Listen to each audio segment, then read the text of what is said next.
14 years. For what?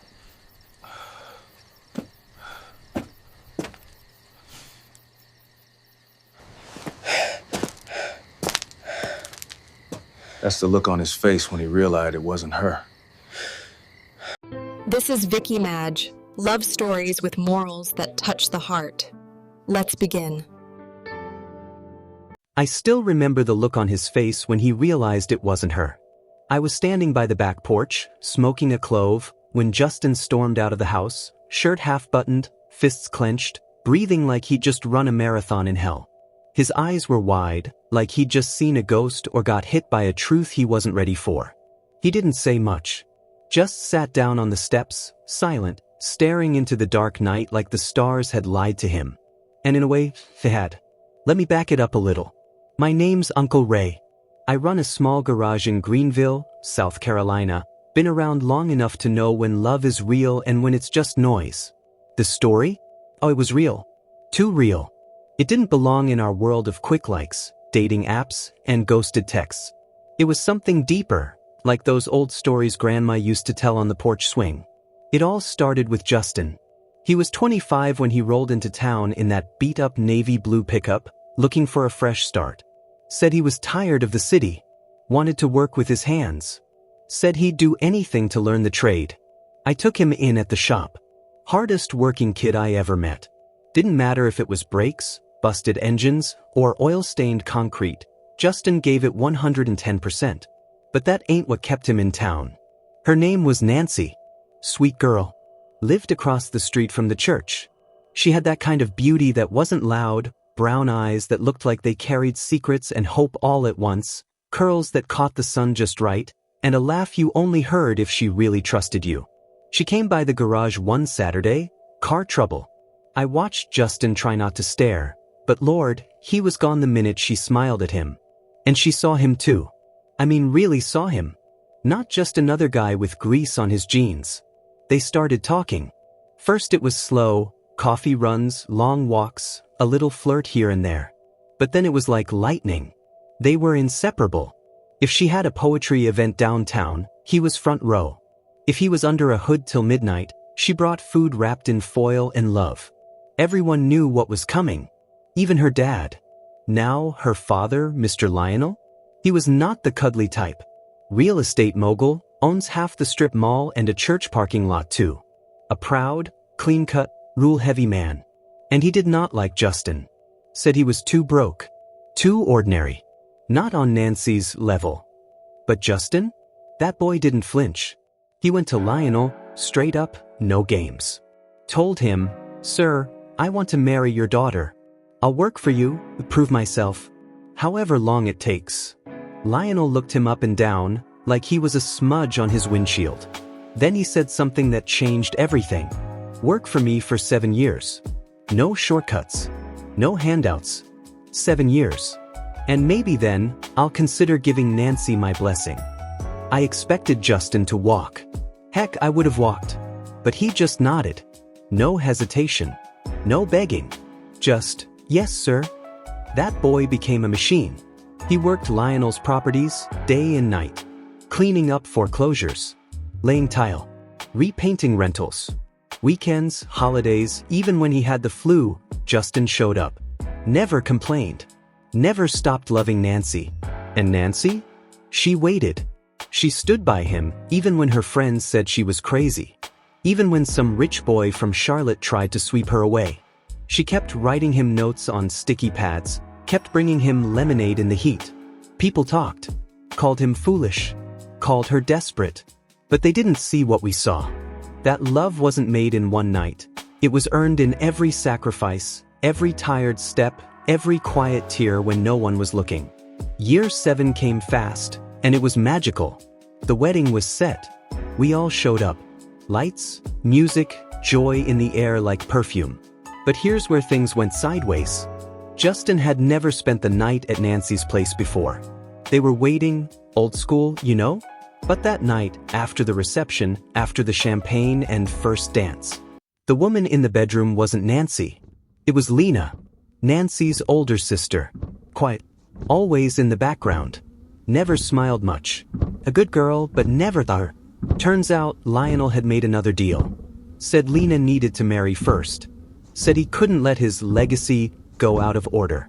So he tricked Justin. Lied to him. Made him marry the wrong daughter. Justin felt like the whole world crashed. I found him outside, just sitting. Not crying.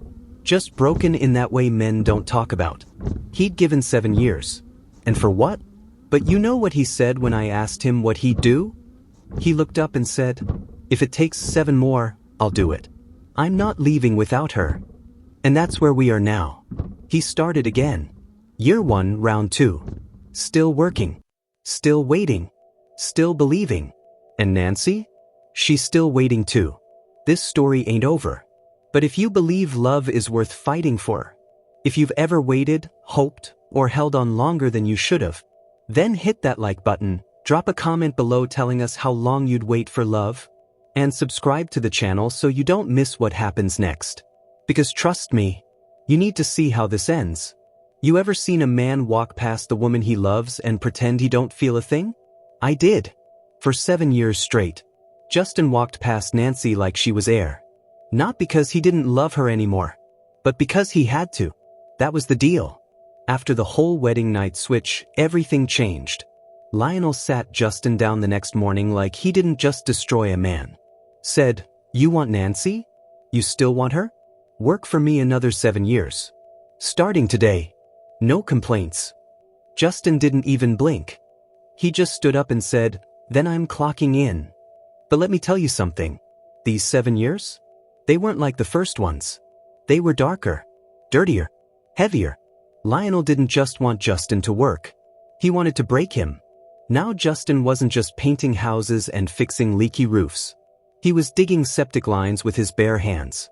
Scrubbing out apartments trashed by tenants who left the place smelling like rot and regret. He worked 16-hour days. Sometimes 20. No holidays. No thank yous. And Nancy? Her father forbade her from seeing him. Took her phone. Blocked his number. Changed her job, moved her out of town for a while. Told her to forget him. Said it was done. But you can't just unlove somebody. They found ways. Old-fashioned ones. Nancy left notes for him under the loose brick behind the church. Justin would leave her little paper cranes made from gas station receipts. Tiny messages folded in wings. Still here. Still love you. Don't give up. Sometimes she'd come to the hardware store where he worked part-time and just watch from the corner of an aisle, pretending to look at light bulbs. They barely spoke, but their eyes said everything. And then, there was Lena, the wife Justin never asked for. Now listen, she wasn't a villain. She didn't plan any of this. But she was there, living in that big cold house with Justin, eating across from him every night in silence, watching a man she shared vows with grieve someone else. She tried, I think, for a while. Tried to smile more, cook his favorite meals, show up at job sites with water bottles and hope. But Justin? He slept on the couch. Year after year. She finally gave up pretending. Started spending weekends at her sister's. Rumors said she started seeing someone out in Charleston. No one blamed her. Not even Justin. People stopped believing Justin and Nancy would ever happen. Some folks called it pitiful. Others called it noble. I called it proof that real love ain't for the weak. Nancy turned 30. Her friends were getting married, having babies, buying condos. Justin was still patching drywall and living in a house with a woman he couldn't touch. But every time I asked if he was okay, he'd just smile and say, "I got less days to go than I did yesterday." You're 11. Justin collapsed on a job site. Dehydration. Heat stroke. Ambulance had to take him out. Lionel didn't visit. Nancy wasn't allowed to. But I saw her, sitting outside the hospital all night in her car, just in case they let her in. They never did. Still, when Justin got out, she left a note in the glove box of his truck. Just said, "I saw you. I prayed. I'm still yours." By the 14th year, Justin's hands were cracked like desert dirt. His back was curved from lifting too much weight, and his smile? It was tired. But he didn't quit. He'd bought a tiny house with his own savings. Nothing fancy, but it had a garden and a wraparound porch. Said he was getting it ready. I asked, You sure she'll still say yes after all this? He looked me dead in the eyes and said, I didn't go through all that hell to wonder. He gave 14 years of sweat, heartbreak, and loneliness. But the question still remains. Will Lionel keep his word? Will Nancy finally get to walk through the door of that tiny house with her name on the mailbox? You've seen what he's done for love. Now it's time to find out what love does for him. If this story made your heart ache just a little, hit the like button, drop a comment saying, I'd wait, or tell me what you feel and subscribe to the channel. Because the final part of this story? It's the one that'll stay with you forever. You ever watch a woman fall apart with a smile on her face? That was Nancy. She kept going to work, kept showing up to church, kept pretending like she was fine. But every time she looked at her phone and saw no message, every time she passed his truck but couldn't wave, she died a little. That girl didn't just wait 14 years. She survived them. People think waiting is quiet, that it's just sitting around with hope in your heart and a ring in your pocket. That's not what it was for Nancy. Her father ripped Justin away from her like he was pruning a weed, told her he was never coming back, that he married her sister now. That real love isn't rebellion. And Nancy? She was raised to be obedient, raised to smile even when it hurt. So that's what she did. She smiled. But behind her eyes was a war. Now imagine this. Your sister, your older, more serious, more responsible sister, moves in with the man you love. Wears the dress you picked. Lives in the house you used to dream about. Every Sunday at dinner, Lena would sit there quiet. Nancy would sit across from her with a fake laugh and a full plate she barely touched. Her father thought he'd fixed everything. He didn't see Nancy sneaking off to cry in the old treehouse at midnight. He didn't see her scribbling poems in her notebook she never showed anyone. And he definitely didn't see her slipping out late to leave notes for Justin in that cracked brick behind the church. By her late 20s, the whispers started. You still waiting on him? He's married now. You're too pretty to waste your youth. I heard he stopped asking about you. Even her girlfriends started pulling away. Stopped inviting her to bridal showers. Thought she was stuck in a fantasy. Then came Eli. Smooth-talking, church-going, business-owning Eli. Said all the right things. Took her out once. Twice. Gave her flowers. Promised her a real future. She tried. She tried to smile like she meant it. But on the third date, when he leaned in to kiss her, she flinched so hard he spilled wine on her dress. He asked her if she was still in love with Justin. She didn't answer. He didn't call back. That was the year she almost gave up. The year Justin collapsed and no one would let her in the hospital. The year her dad looked her dead in the face and said, "You are not going to waste your life chasing someone who's already taken." That night, Nancy drove out to the edge of town. Parked by the lake. Screamed into the water. I hate you, Justin. I hate you for loving me this long. I hate that I still want you. But when she got back home, she opened her drawer, pulled out one of his old paper cranes, unfolded it. Said, "Still yours." She cried herself to sleep holding it. By the 14th year, Nancy was numb. But she had made peace with one thing. If he ever showed up, if he ever knocked on that door and said, "I kept my promise," she'd go. No questions. No hesitation. She wasn't just waiting for a man. She was waiting for freedom. From control. From silence. From the lie that she wasn't worth choosing. Then one fall morning, a week before her birthday, Nancy found an envelope in her mailbox. No stamp. Just her name in Justin's handwriting. Inside was a photo. It was a tiny house. White shutters. Wraparound porch. And on the back, scribbled in ink, "I bought it for you. If you still want it." Wait. She froze. And then she ran. This time, it's her turn to take a step. The question is, will she walk through the door? Will love finally win, after all this time? If this story hit home, like the video, drop a comment saying she waited. And subscribe to the channel. Because in the next chapter, she'll have to choose between the life she was told to live and the love she never let go of. The scream was loud enough to make the church bell across the street stop swinging. I was under the hood of an old Chevy when I heard it, high, sharp, and full of every year those girls pretended to be okay. When I turned toward the house, I saw Nancy on the porch, hands shaking. Lena was standing in the doorway, arms crossed, tears in her eyes. They weren't whispering anymore. They were finally telling the truth. See, for 14 years, Nancy and Lena played nice. Sunday dinners, birthday parties, church service smiles. They did what good daughters do in a family where silence is safer than honesty. But underneath, it was war.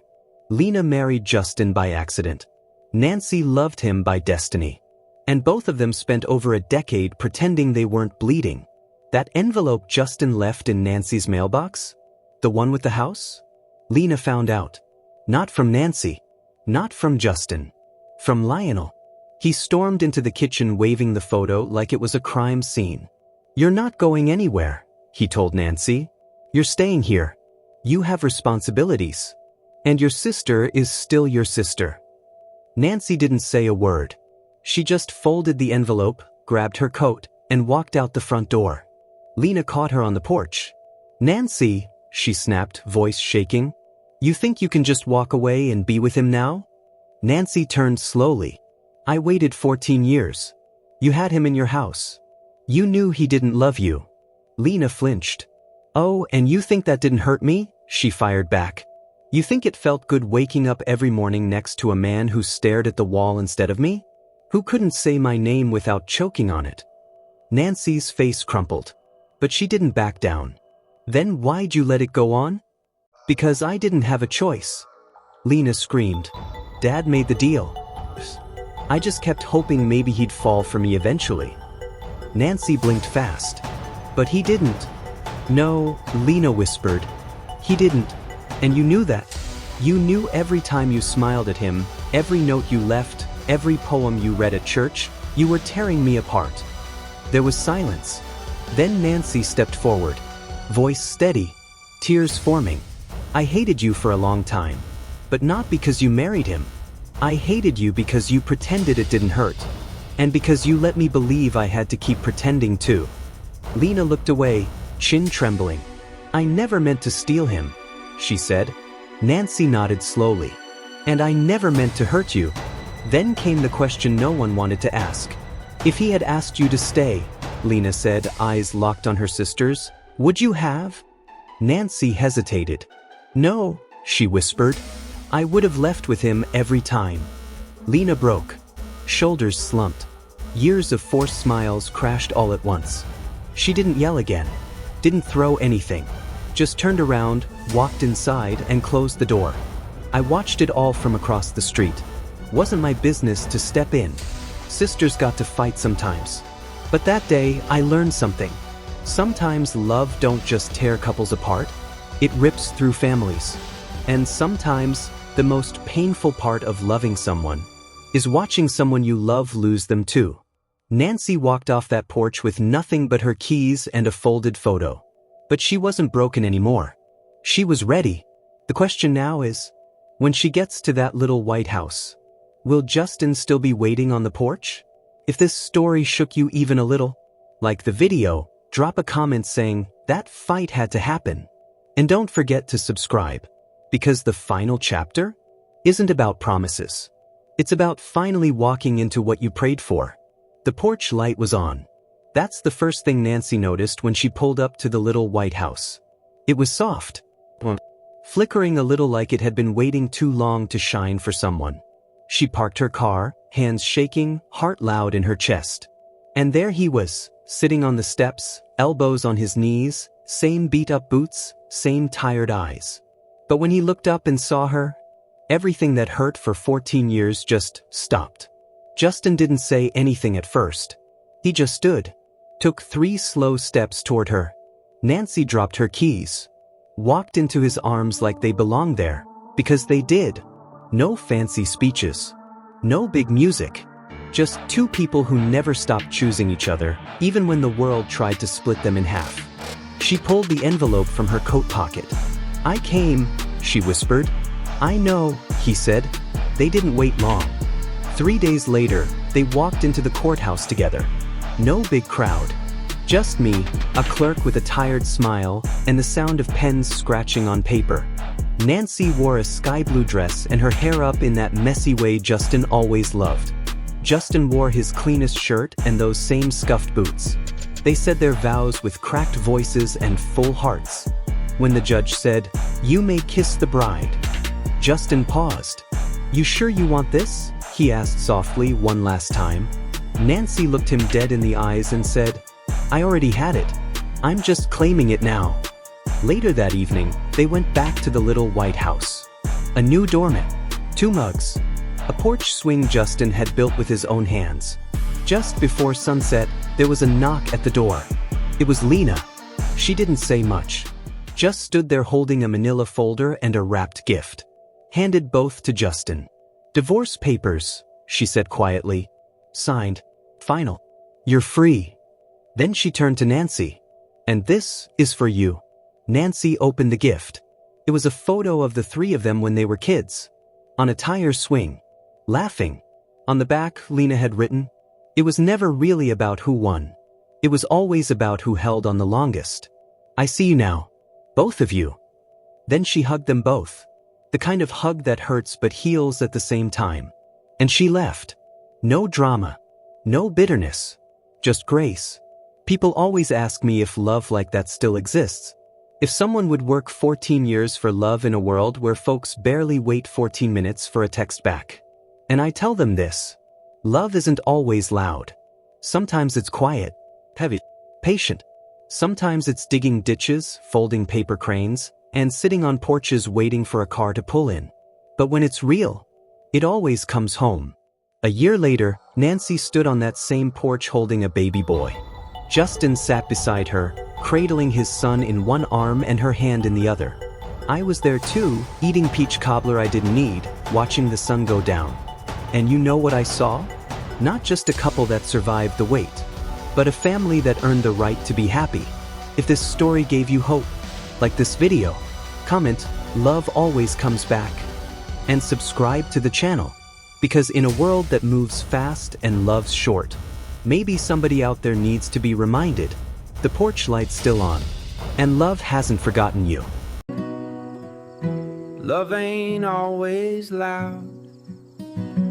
Sometimes it's the porch light.